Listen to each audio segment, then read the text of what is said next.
welcome to another video. Today I'm going to show you how to change your air filter. I do want to mention, if you're trying to change your cabin air filter, you're not going to find it. The skies and the soles, they do not have one. So if you're looking for that, you're going to have fun trying to find it, because it ain't there. Diagrams and schematics are always going to be in the description, like I always put them. So without further ado, let's get to it. So to get to your air filter, the first thing we need to do is remove the top portion of your air cleaner assembly from the bottom portion.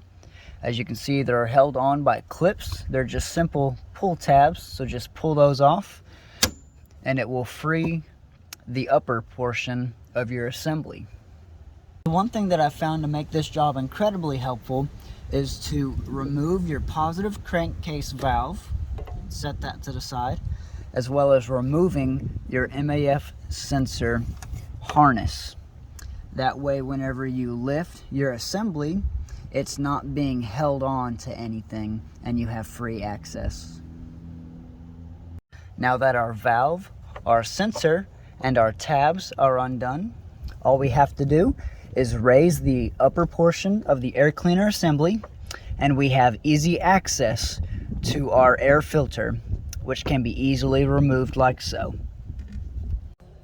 Alright guys, thanks for checking out the video. I hope it helped y'all out.